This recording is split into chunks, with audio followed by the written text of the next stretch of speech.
End to the week there across in Asia. Well, it's time now to take a look at what's happening in the French papers. Belle Lupton is with us in studio. Very good day to you, Belle. Hi, Eve. Palmyra, that ongoing situation in Syria is still taking a lot of the front pages and a lot of pages, I imagine, in the papers. It certainly is here in France as well. Liberation on the front page, it's their front page. Palmyra, the spoils of war is their headline.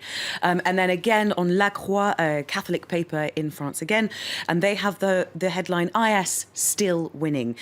Liberation goes on to start its paper with an editorial that it dedicates to this subject, and it focuses on the coalition's strategy against IS.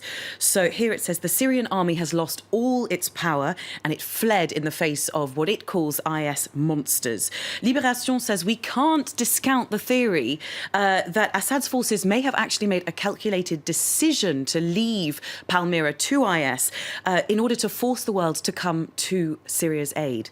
Now, the US so far, we know, has been reluctant to put feet on the ground there, even though it's been carrying out air strikes. Liberation says it's simply unbelievable that the US forces, which recently carried out a successful commando operation in Syria, could have been not able to block IS's advance in Palmyra.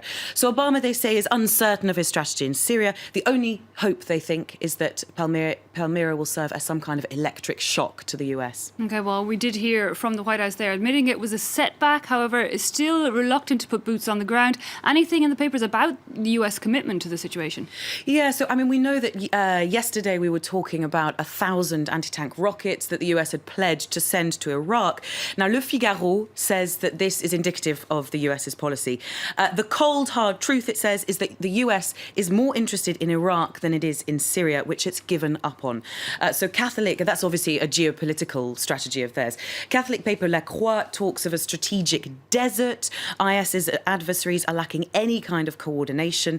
And the only ones, they say, who could develop any kind of global strategy would be the US, but Obama doesn't want to. He doesn't want to be remembered for leading US troops into another long Middle Eastern conflict.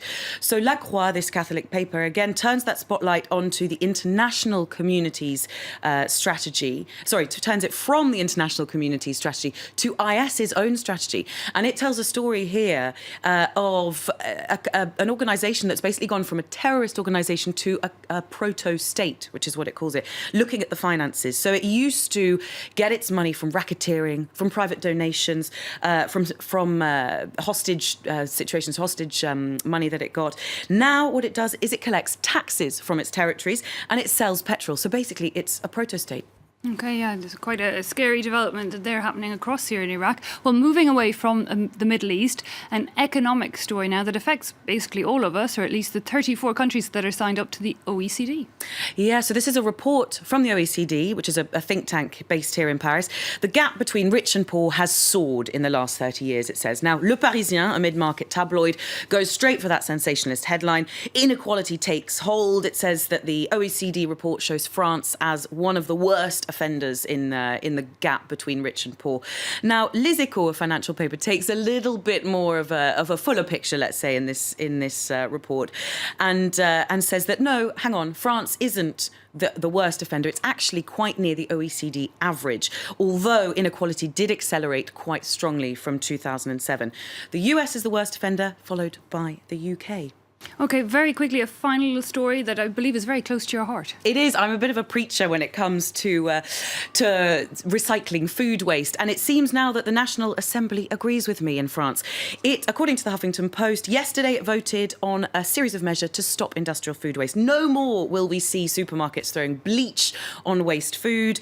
That's been banned. They'll have to donate it or give it as animal feed or compost. OK, well, we're going to have to leave it there. Thanks indeed for that. Time now for a quick break. But